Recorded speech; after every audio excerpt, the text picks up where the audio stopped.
Would you say that building relationship is the most distinctive feature of working in China, even Asia? That's a big difference. You do not feel, you do not experience, you cannot live. What are the environment of foreign insurance operating in China right now? I don't think the Chinese leadership do it differently, do it faster, and it's a gradual opening up in a controllable manner.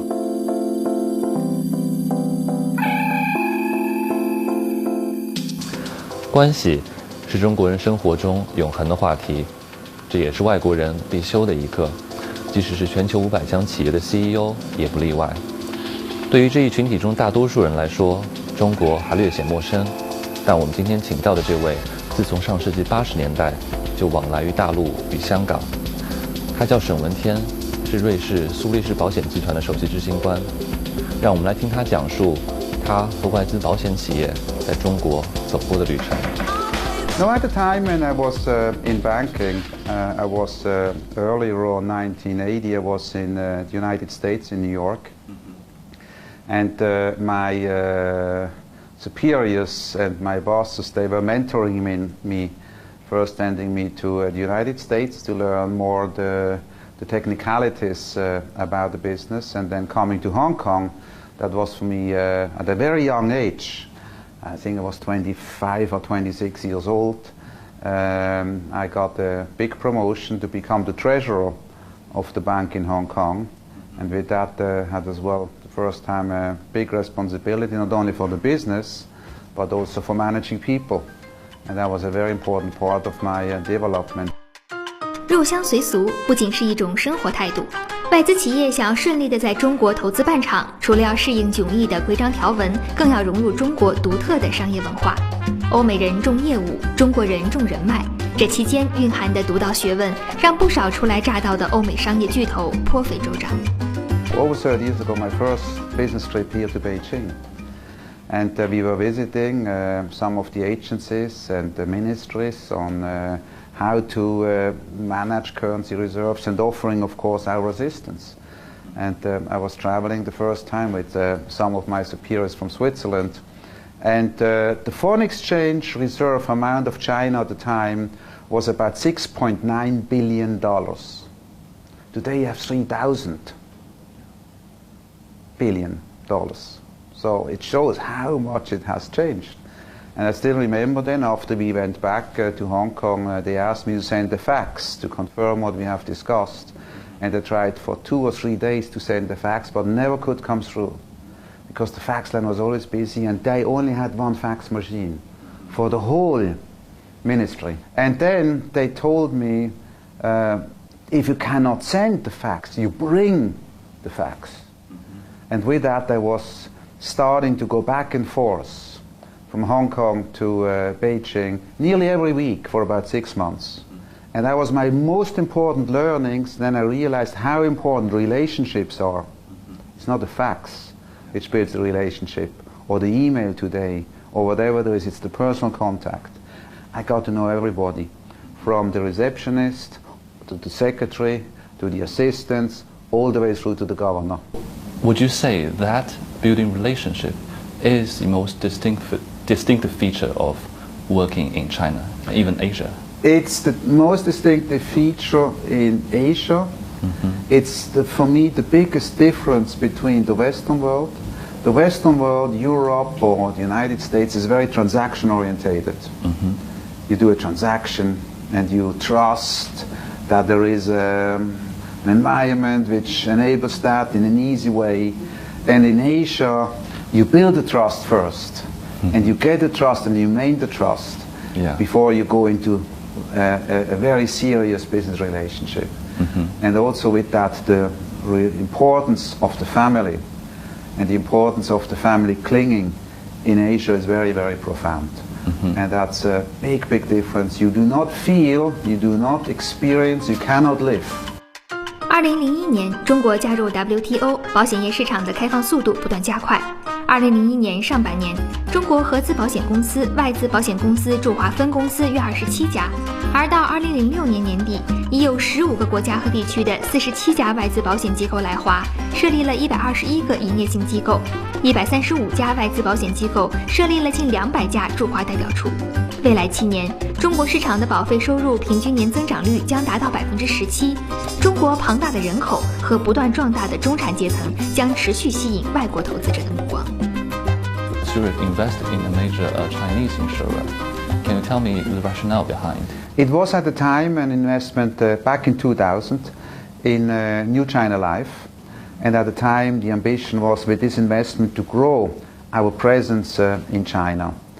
We were never able to get management control or maturity of this investment due to the fact that there is a foreign ownership limitation of 20%.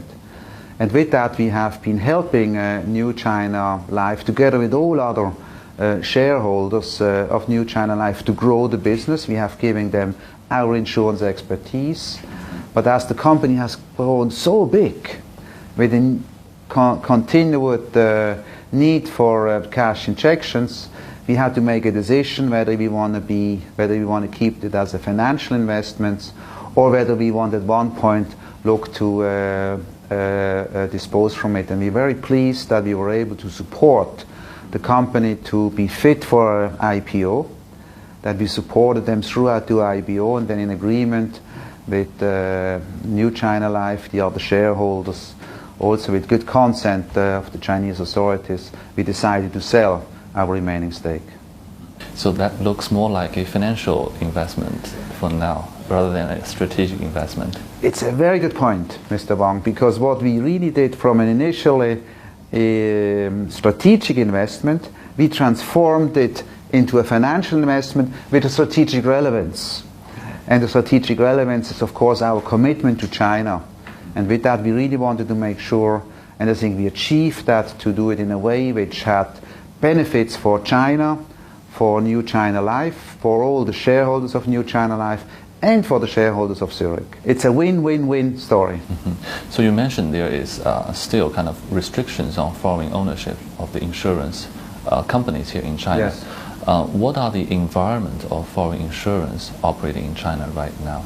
It's a very competitive environment to start with. It's obviously still restricted in some aspects, but frankly we have to accept that, and we do accept that. Switzerland is a neutral country, and so it's kind of in my genes to be neutral and to accept all different parties and to work as partners, and work as partners in bringing our views and helping to potentially opening up, versus about truly understanding what are the limitations of doing that too fast.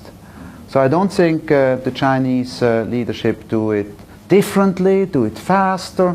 I think they have to continue the pattern they are following, and it's a gradual opening up in a controllable manner. And we do accept that, and we do support that. And that means you have to be patient, you have to have a focus on how you operate and where you operate. You have to continuously adjust to the changes in the environment, but you also have to be able to show something to your clients in China and the other stakeholders, that you have something to bring to the discussion. What's your assessment of the evolution of Chinese insurance companies over the years? It's a very strong evolution, of course, because you see now large Chinese companies. In fact, from a market capitalization point of view, the largest insurance company in the world is Chinese, China Life. And they are only a Chinese company, they're not even a global company. So it is an incredible change in terms of the size of the companies, and that's obviously on the back of the massive markets you have and the potential of this massive market. In terms of the quality. And in terms of the quality, I should say, there also has been a big shift. Probably it's still more work to be done, but there has been a big shift, and there's a very good trend, because the market starts moving, or has started to move, from simply looking at top line growth and that revenue grows only, also to start looking at profitability. And with that also looking at the balance sheet strengths. And the regulation globally, and as well in China, will force for companies which are not riding business in a profitable way, for them to potentially have to raise much more capital to support that, or potentially not to be able to continue riding business in that manner. Globally, what we are striving for is more harmonization of insurance, i.e. that the Chinese rules are adaptable or are harmonized with rules in other worlds, and vice versa, that globally we get similar rulings. We want as well regulation in any other sector to be harmonized and not fragmented. And that is the biggest wish we have, and I think we walk in that direction. The other important aspects we have is that we want to have equal rights. We don't want to be penalized for being a foreign insurance company in any country. It's not China only, in any country. We want to have the same rules for all. Otherwise it will obviously be discriminatory and very, very difficult, and I don't see that risk at the moment in China. One target of that guiding policy sets is trying to improve the per capita insurance premium to around 5% of GDP. I think currently it stands at 3% of GDP. What's the number for other emerging market countries and mature market countries? The very industrialized countries and very rich countries, such as Switzerland, they have an insurance penetration of double-digit numbers, 12%. So there's people and businesses, they have a lot to lose, so they buy a lot of protection. The country and the people and the businesses grow and get richer, there's more to lose, and with that you will look for more insurance. And other countries which are 5% is already, as an ambition, is already relatively high, to say to other countries like Mexico. Mexico is still in the low 1% area, or I was just in Indonesia. Indonesia is at 1.6% of insurance penetration. So China is already higher now than that. But as China continues growing, as China continues industrializing, the insurance penetration will of course increase. 接受现实，并在约束下决策，沈文天先生的务实令我印象深刻。但他无疑也希望中国的保险业监管能最终与国际接轨，而在那之前，能为客户带来一些不一样的东西，是他的坚持。